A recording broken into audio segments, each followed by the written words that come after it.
Так, assalomu alaykum dostlar jana ağalar. Kutmandуу күнүңүздөр менен. Men бүгүн бул чыгарылышта сиздерге көбүнчө именно айрыкча уйларды тартканда ушундай комментарийге көп адамдар жазышат. Энесинен бөлүп саткандар мындай болбойт деп. Кээ бирде өтө ашыкча жаман сөздөр менен жазып берет. Ошолорго мен өзүм көргөн нерсени айтайын. Сиздер мындай деп ойлосоңуздар болот. Мен азыр түшүндүрүп берейин. Эмне үчүн энесинен бөлүп сатат, энесинен бөлүп кармайт. Бул жакта Бишкек шаарына жакынкы жерлер, же болбосо Чуйская долинада көбүнчө сүттүү уйларды жазы кышы бир жерде кармайт. Анан торпогун бөлүп кароого сөзсүз туура келет. Сарайда, бир жайда турган үчүн. Ошон үчүн жеңил болуу үчүн бул жерде торпогун бөлөт. Көпчүлүгү туулганда эле туулушу менен бөлөт дагы, энесин сабап туруп соска менен эмизет.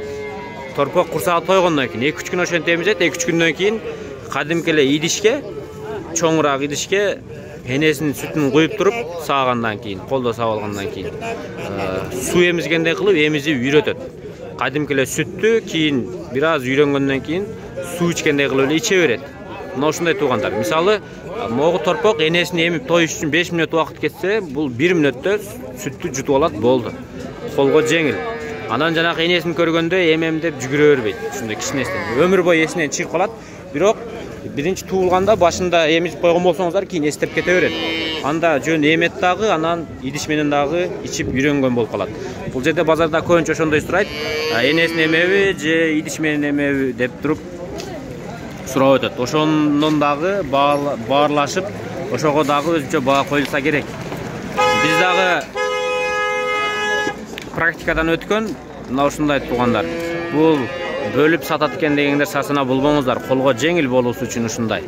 Эми билсеңиздер керек, үйүндө энеси менен кармап туруп деле энесин кактап сабап алып, торпогуна сүт калдырбагандар дагы бар. Ал албетте адамдын өзүнөн. Адам өзүнүн карашына жараша. Бул деген мал. Нени берсеңиз иче берет, жей берет. Жем чөбүнү бересиздер. Мына муногу торпоктор бөлүнүп сатылган. Ала торпоктор семиз турат. Ушулар деле идиш менен суу жем жесе керек. Сүт эмсе керек. Мына ушундай. Өзүнчө бөлүп кармоодун ыкмасы ушундай. Билбегендер ушинтип сарсана болуп, жаман ойго кетпеңиздер. Албетте ал кантип кароо адамдын өзүнөн. Энеси менен карайбы, бөлүп карайбы, мына ушундай. Негизгиси ушинтип түшүнсөңүздөр болот. Ал эми чүй тарапта жашагандар муну билет. Энесинен бөлүп саткан себеби мына ушундай. Колго жеңил болсун үчүн, кийин бошонуп кеткен энесин эмип койбосу үчүн ушинтип ушундай ыкманы колдонот.